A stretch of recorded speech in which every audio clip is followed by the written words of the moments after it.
Hi, it's Tom with Kindle Mojo again, and I have Laura Ann Ayers. Is that right? That's right. All right, from Switzerland. So it's pretty late for you over there. How are things going over there? It's good. I mean, it's late, but I'm a night owl, so it's good. Okay. All right. So you write romantic drama, and Yeah. your first book is out. So tell me a little bit about it. Well, first, thank you for having me on your interview. And I published my first book last October. I didn't ever think I would be writing a book, but I wrote a book. People liked it, so I thought, why not publish it, put it out there, and it seems to be something that people can relate to. So I think it's not so much the romance novel the way we used to think of romance. I think it's a little more contemporary romantic drama. Okay. So What's the name of your book? it's called Before You. Okay. All right. And so tell me a little bit about your process. This is your first book. How did you get past that big hill to write a first novel? A lot of people ask me that on the site. Yeah, I I sort of went through a rather dramatic holiday season. And I thought, you always do something when you go through life's challenges. You turn to something. And I just sat at the computer and also with a notepad and I just started writing. I had never written before. But I knew these characters very well. So I just sort of wrote a story. And in 3 weeks, I had 400 and something pages of material. Wow, three And weeks. So just out of yeah, nowhere. it just, I don't know what to say. I mean, I think that for some people, that's how you deal with things, I guess. That's what happened to me. And so I put it away because it was really just for me an exercise. But then somebody read a few chapters of it one day and said, "That's amazing. You should really work on it." And I did that, and then it became a book. Okay, So so did you have any training as a writer, or had you? So not this a really just bit. came out of nowhere, right? It really came out of nowhere. And I'm a trained opera singer. I had also never thought about writing a song in my life, but once I wrote the book, it seemed to me very natural to have songs that went with the book. So I ended up collaborating with a composer in the States. We wrote a CD that serves as a soundtrack for the book. I mean, both of these things are things I never in a million years thought I would be doing, but I did them, and it's been amazing. It's been Okay, well, really, let's talk a little bit about your process as a first writer. yeah. Then, I mean, it seems like you found your muse just out of nowhere. Well, I won't say out of nowhere. Most of us write from our life experience. So Yes, I'm guessing that's what you did. Is that true? yes, it Okay, is. It- and so you sat down, you wrote it. Okay, you had a first draft. Where'd you go from there? I I literally just put it away. I almost forgot about it until someone told me 10 months later, this woman said, "There's something on your computer that is really amazing and it should be shared with the world." And I thought that sounded very dramatic and sort of silly. But I was thinking about it that night and I realized, oh, yeah, there's that whole book on there. So I had a friend who knew someone in New York that reads manuscripts, and I sent it to her for an objective opinion. She said it's really good, but it does need to be whittled down. It's like you're saying, this is sort of your first draft. And I ended up actually taking an online satellite course with this guy that's a part of the minimalist.com. He was great. And he sort of taught me how to minimalize my words. And that was my second draft. Okay, I so just took how many everything. drafts did you go through? Okay, now how did you publish it? Are you through a publisher or did you publish it yourself? I published it myself. Okay, I really, it was important to me. I kept getting all of these opinions about, because it's a romantic drama, it's not the typical he took her shirt off, and then he, it's just none of that. The market. I mean, it's not a mainstream romance, erotic. Right. Okay, all right. It's a Right. true love story, is what I'm hearing. So Yes, for me, after we a little bit talked this morning, Tom, I went to my Facebook page and I said, okay, tell me what you think of when you hear romance novel and tell me what you think of when you hear romantic drama. And everyone said they picture the guy with the long hair and he's glistening and this is what you think of when you hear a romance novel. And they said your book is not that. And it's really not. It has a romance within it, but it's definitely not a typical romance novel. so it's more about people then. It's the characters. Yeah, and there is a romance with Switzerland because the entire book, well, the book is mainly set in Switzerland, and so Switzerland is actually like part of the romance. So I think, yeah, but it's definitely not your traditional. Yeah, that's And that in my old book, John Steinway way of thinking, where you make the landscape a character or yeah, the city a character in your yeah, yeah. story. So I okay, was getting when I sent it to publishers, I was getting this advice about you need to sex it up and you need to do this and you need to do that. And for me, it just didn't feel very authentic. So I just decided I'm going to let it be what it is. And if people like it, they'll like it. And if they don't, they won't. And so I sort of just stopped. I stopped sending it out. I only sent it to maybe 6 or 7 publishers. And then I just stopped. And I thought, I'm just going to do it my own way and let it be what it well, is. that's a big part of the independent publishing revolution is that you can write the story that's not necessarily mainstream, quote Exactly. unquote, and or what's marketable, what they consider marketable, and uh, and people will actually read it and give you feedback. So I Yeah. mean, if you look on the internet, there's just tons of stories where people write a mystery that doesn't start with a body, or they'll write romance Yeah. stories without these graphic sex scenes, and they do just fine. Um, Yeah. and you also get a bigger commission when you market it yourself. So let's talk a little bit about marketing. So you got your book published. Where are Yes. you going from there? As you know, that's the beginning. Most people start marketing their book before they even start writing it. I mean, that's the Which, school of thinking, yeah. which you didn't do because this is your first book. And so, how are you getting it out there for people to see, for people to read? What's your strategy there? I mean, I'm so green to all of this. I don't have a strategy. I didn't go into it. I just sort of went into it hoping 5 people would read my book. And it definitely for me, I think I'm getting such amazing feedback from people that are reading the book. I don't know why they're reading it. I don't know how they're finding out about it because the only marketing that I have done is I have a Facebook fan page. I mean, that's it. I That's where you haven't done start. That's where you start. anything. Yeah. Yeah, Um, so, and I think Facebook is, I have to say, Facebook is pretty amazing in that you can do a very, very small budget as far as advertising goes and commit to that and really increase your visibility on the absolutely. marketplace. So I think it's pretty amazing. I do have a Twitter page, which I didn't know even what tweeting was. And I have a blog as well, but I think it's really the Facebook advertising that for me just kind of exposed people to the book and the soundtrack. And then they thought that was most people bought the book because they thought it was a cool idea that there was a book with a soundtrack Right. and wanted to see what that was about. So, Well, that's kind of a new strategy. I mean, I think of all the people that I've talked to, this is the first one that I've seen where the book actually has a soundtrack to it. I yeah, mean, one of the techniques that I push on a lot of people is to actually, when you're writing, to make a soundtrack of your book and hmm listen to it while you're writing. yeah. And so you just made your own soundtrack.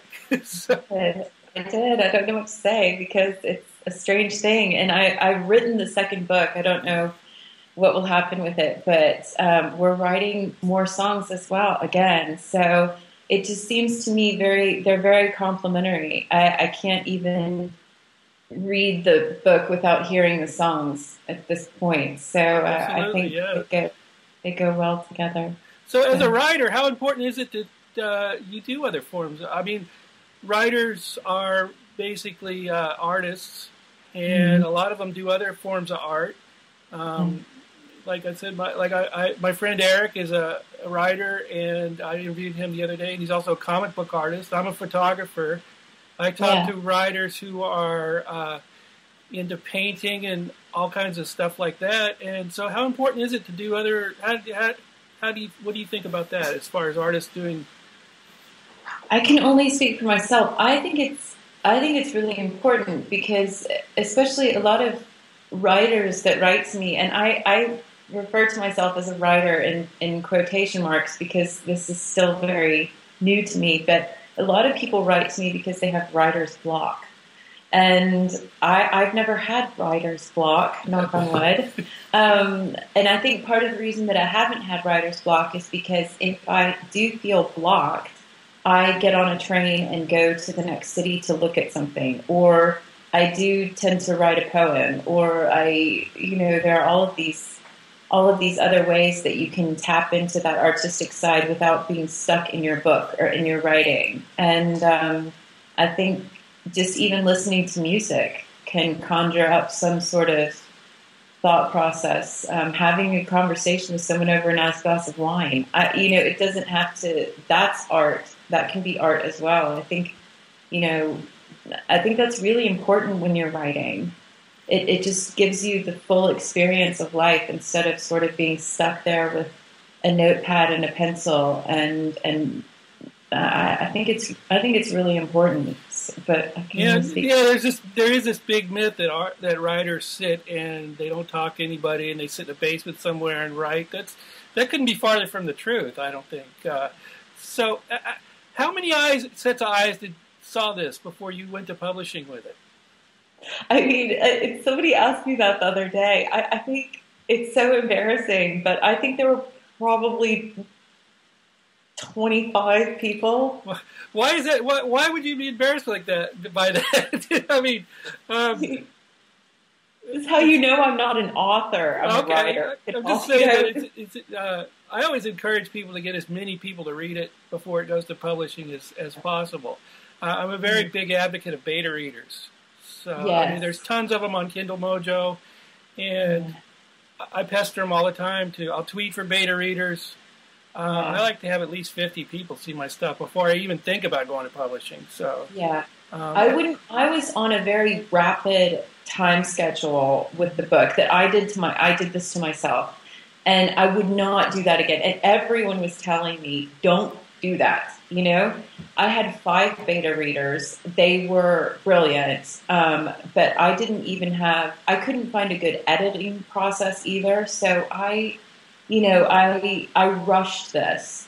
And I wouldn't do that again. This second time, if I do publish my second book, I will have, like you're saying, I'm definitely going to have more eyes looking at it, and there's going to be this kind of weird technology involved in it anyway, so it's going to take more time. And I do think that having more eyes on it is good. Now I see typos in my book, and I'm like, oh. But that's the beauty of self-publishing. You can always go back and revise it. And don't feel bad about that. The first Harry Potter book, published by Scholastic, one of the big 6, had over 200 typos in it. So when someone knocks you for typos, that's an easy fix. Yeah, so, it is. Okay. You're from Texas, I saw on your profile. How did you end up in Switzerland?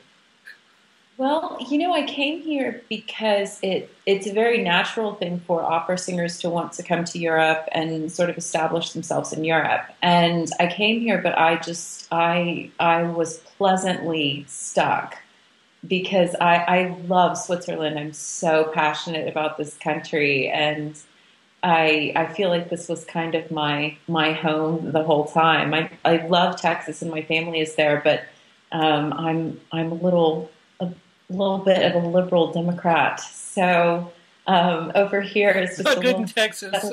It didn't work out so well. Right? Yeah. Well, politics aside, I've been to Switzerland. I think it's beautiful. I can see why you'd want to stay there. All right, so let's talk a little bit about reviews. You got some pretty good reviews on your book. And for somebody who's not out there really pounding the marketing and the social media, which you should be doing, maybe you're getting some pretty good reviews. So let's talk a little bit about it. How'd you get your reviews? Well, the people I did say on my Facebook page, I have to say, when I realized that the reviews were important, I said, if you read it, please review it. But I do think that it just, I don't know. I think the book is striking a chord a little bit for people, and they're excited. And I also think people are writing because they want the second book. They want to know what happens to these two people next. And that's what I'm getting a lot on the website and, through the Facebook page, like, when's the next book coming? Like, I want the next book. And the reviews, I think, are just sort of an extension of that, like people saying to me kind of like, yeah, keep going. So it's pretty great. I mean, the reviews... definitely. You hear that a lot as a writer, just keep going, keep going. Yeah. So is the next book a sequel to this yeah. one? Okay. All right, so what happens next? I said I was going to write 3, but I don't know. But the second one is written. It's just a matter of whether or not I want to put it out there. So. Well, based on your reviews, I'd say, I haven't read your first book yet, so, but based on your reviews, I would say, get it, what do you got to lose to get it out there? That's true. It's true. I mean, I have to say, it's been a really interesting turn in my own life, to go from this world where I was really just singing on stage to a world where I'm sitting at a computer in silence most of the time. It's very different. It's been really cool. It's a very different way of exercising the creative part of my brain. So. Okay. So what do you do for fun over there when you're not writing? Oh gosh, I really love being outdoors, and Swiss people are crazy about the outdoors. I mean, if they are awake, they would rather be outside. Even when it's really cold, they want to be climbing in snowshoes or skiing or ski touring or whatever. So it's a very, very active culture that I really respond to. It's nice to do all of these things. And some of them are in the book because Emily is this girl from Texas who pops up in Switzerland and she's like, where did I just land? So some of her activities are similar to mine. I just like exploring and riding the trains and all of this kind of Swiss stuff. So, okay. So it's a whole different lifestyle than Texas. Totally. Okay. Totally. All right. So what's next for you? Where are you going to go with your writing? The second book is done. So once I sort of commit to publishing it, and if I do, I will publish it again in October, just like the last one. Once I really commit to it, then now I'm going to start with my beta readers. I did have one person read it and she loved it. So that's the next step for me, is just having some eyes on it, as you said, and getting some feedback about it. But keeping my integrity as well. I mean, this was hard for me in the first process, getting all of this input from professionals telling me that it needed to be X, Y, Z. So I like the beta readers the best because they're the people that I'm really writing for anyway. So I haven't really encountered a beta reader that said, ooh, this needs a steamy sex scene or something like that. It didn't really happen to me. They were more telling me this scene works, this dialogue is fantastic, and it was a more real approach. So that's kind of what I guess my next step will be. Yeah, that's one good thing about working with beta readers as compared to, say, like a mainstream editor, is that they're going to take your work for what it is and tell you whether, maybe you can gauge whether somebody's going to buy it or not through them. If you're off the mark, and you can also tailor it to a certain kind of audience when you do it that way. So, I mean, this isn't, from what I'm getting here, this isn't something I would consider like chick lit. This would be something more like kind of even mainstream fiction. That's rather what someone told me today, Tom. When I put this thing out, what do you consider a romance novel, and what would you say about romantic drama? A writer who's a friend of mine on Facebook, she actually said your book is mainstream fiction. So I think that you're exactly right. I think that's a better yeah. I kind mean, of. and that's one of the advantages of of using beta readers. For Mhm. they'll help you. They'll help you categorize your stuff, even though they Yeah. sometimes don't know they're doing it. So, Yes, that's true. so as a writer, someone walks up to you and say, "Oh, wow, you've published a book. How do I do that?" What would you tell them? I honestly like I was just I'm stealing this idea, but what the guy who taught my writing course, his name's Joshua Fields Milburn, and he gave me the most brilliant advice in this class. He said you open a Word document or whatever you're working in, you change the font to white, and you just type. You just type. You don't censor yourself at all.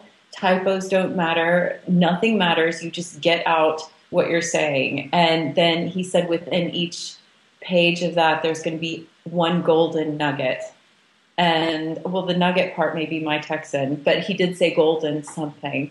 But I thought that that was brilliant advice, and I do that a lot when I do feel a little bit like, where is this going? I'm not sure, so that I just put it down instead of kind of censoring Yeah, myself. So I think that's a that. variation on the old free writing exercise, Mhm. where you just sit down and Yeah. start. Back before when I started writing on a Commodore 64, it was easier just to sit down on a pad of paper and write it out, and you Yeah. never know where it's going to go. What about revisions? Did you find new Yeah. stuff when you were revising? Um, Totally. Totally. And the problem for me is that I actually work in Scrivener. I really like Scrivener because that's how my brain organizes well. mhm. So I really, really like that. But when I would be transferring it to work, for my distributor, it had to be transferred. And I would be revising myself even as I was transferring and going back and forth, because I think it's impossible if you're a perfectionist type personality, which is what I am. It's impossible not to revise. Okay. It's so So hard to on let the go. theme of perfection, when do you say, "Oh, it's enough, it's done, let's just publish it"? Yeah. I mean, I don't know. I can only speak. I had four, even for me, I had four different endings to the book. And, it's like I was telling you at the beginning when I sent it to someone, they said, there's not enough of an explosion at the end. It needs to be an explosion. So then I wrote my second ending, and it was an explosion, and it was ridiculous. And I read it out loud to myself one night, and I was laughing. It was so silly.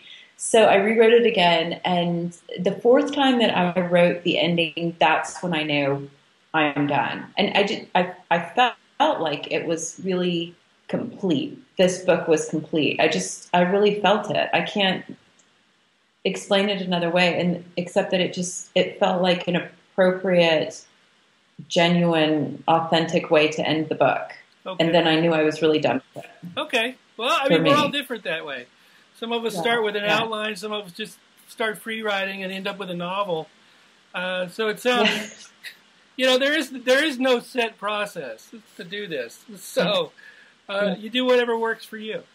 So Yeah. at any point, did you get frustrated with your writing, that you just weren't getting something quite right, or that it just needed something else, but you couldn't figure out what it is? Did you have any of those moments?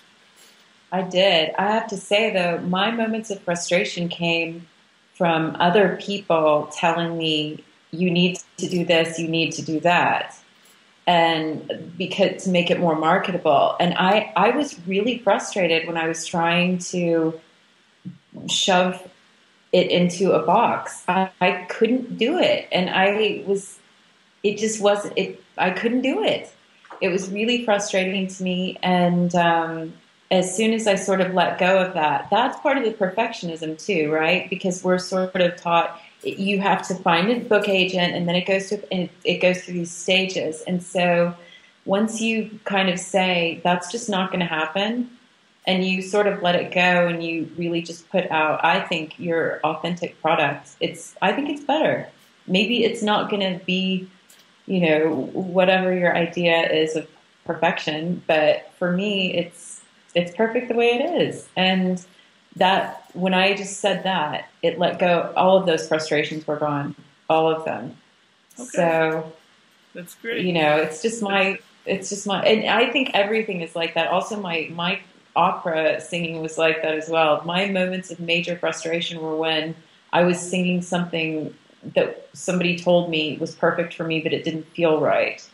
And so it's the same, I think, in every thing that we do in life. Those are like the biggest frustrations, when we are putting ourselves in a box, and I think it's not worth it. Okay, well, so, you know that almost a quarter of the sales on Amazon now are independents. So we're moving up in the world. So I mean, thanks to the guys like John Locke and you, Howie, and that crowd. We're being taken. Writers are being taken more seriously now as far as their work. Yeah. So I think that's a good thing. That it's not all commercial anymore. So I mean, we would all like to write the next bestseller, but we all can't be Stephen King. So I know. Well, see, I'm with my little book. Like, that's the thing. I keep referring to it as the little book that might possibly can do. I mean, like, for me, it's just kind of what it is. And I think if you want to do something to make $1 million, like, don't write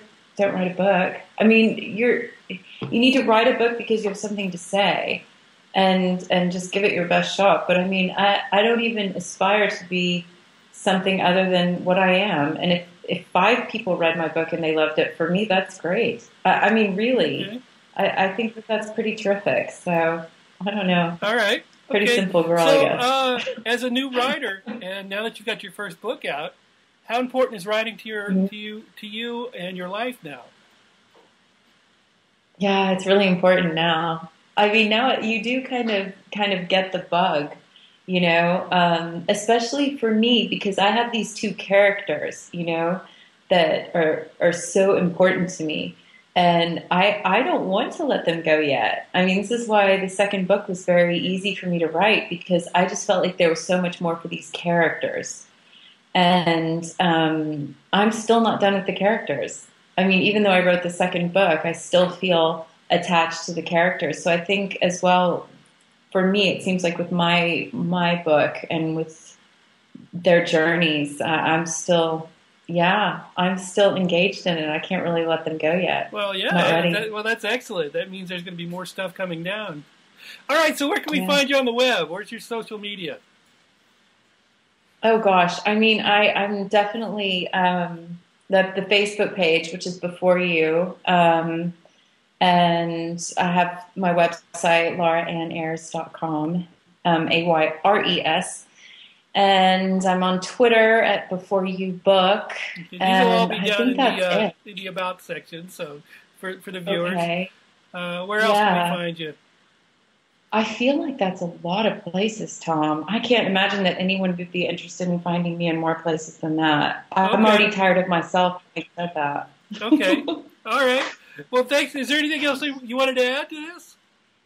No, thank you so much for having me on. And, I'm so passionate about reading. So it's really cool to now be a writer and to have any feedback. I really do enjoy the feedback, constructive criticism, good stuff, whatever you have to tell me. So, Okay. Let me know. Well, thanks for being with us today.